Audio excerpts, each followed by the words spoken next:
कल हमने 18 तारीख को हमने बात की थी परमाणु की संरचना और उसके रदरफोर्ड मॉडल के बारे में।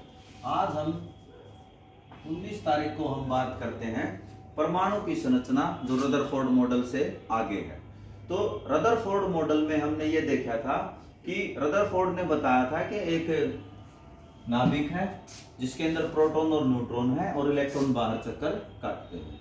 लेकिन जो सबसे बड़ी समस्या ये थी कि इलेक्ट्रॉन जो बाहर चक्कर लगाते हैं तो चक्कर लगाते लगाते इलेक्ट्रॉन की ऊर्जा नष्ट क्यों नहीं हो जाती और अंततः वह अंत में नाभिक में क्यों नहीं गिर जाता।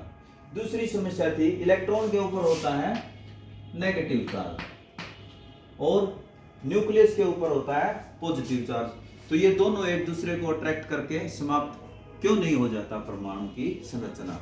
तो इसका जवाब देने के लिए एक नए वैज्ञानिक थे हमारे जिनका नाम था नील्स बोहर। नील्स बोहर ने इलेक्ट्रॉन की इस समस्याओं का समाधान करने के लिए एक अपना मॉडल दिया।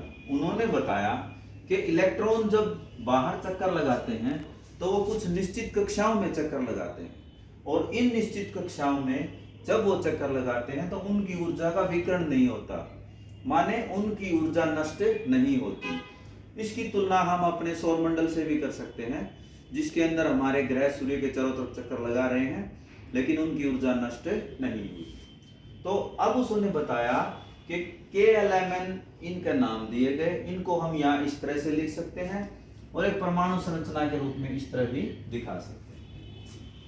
आगे बात बढ़ती है कि ये इलेक्ट्रॉन किस प्रकार से अरेंज हैं और किस सेल में, जिसे सेल या कक्षा भी कहा गया, कितने इलेक्ट्रॉन आते हैं।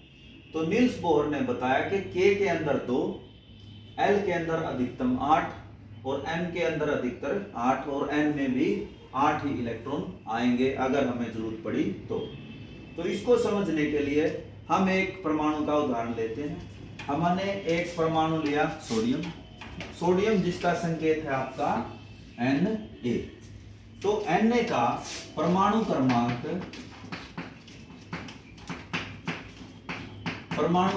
होता है 11।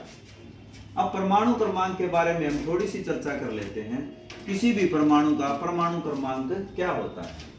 तो परमाणु क्रमांक होता है प्रोटॉनों की संख्या।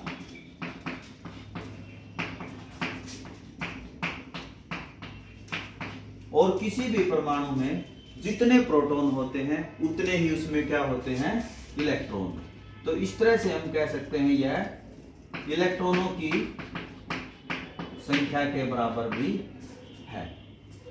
दूसरे शब्दों में हम कह सकते हैं किसी भी परमाणु के अंदर number of proton is equal to number of electron. दोबारा से आपको लेके जाते हैं, मैंने पहले दिन कहा था PEN को याद रखना है।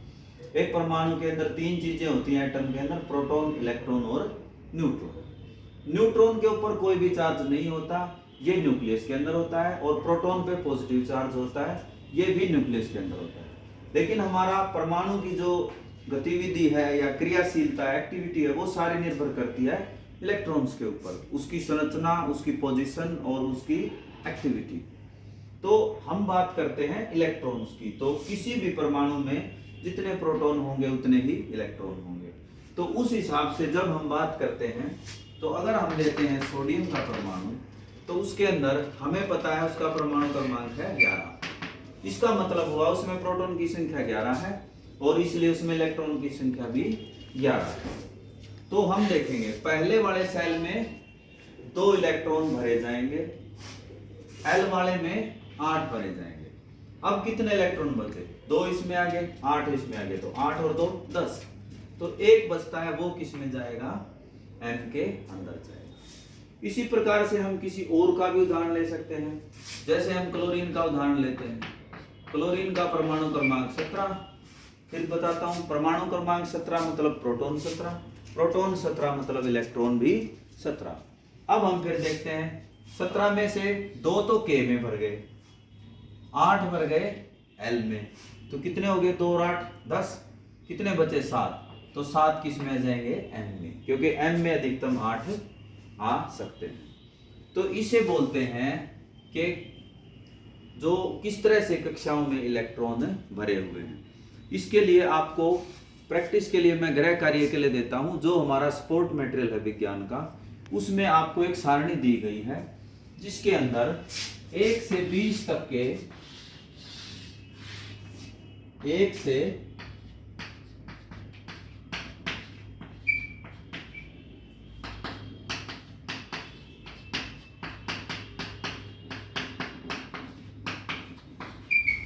से 20 तक के परमाणुओं के नाम, उनकी परमाणु संख्या और उनके संकेत दिए गए हैं।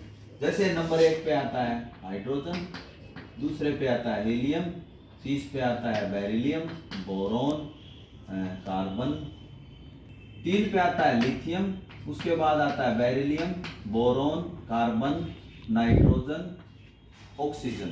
और इसी प्रकार से 11 पे आ जाएगा आपका सोडियम, 12 पे आ जाएगा मैग्नीशियम और 20 पे आ जाता है आपका कैल्शियम। और खाली स्थानों को आप भरेंगे और इस टेबल को आप अच्छे से याद करेंगे। और जैसे ही आपके पास ये परमाणु संख्या आ जाएगी, उसके बाद आप इनको KLM के द्वारा भरेंगे। KLM में भरने के बाद कल के जो हमारी क्लास होगी उसमें हम बात करेंगे संयोजकता की। धन्यवाद बच्चों।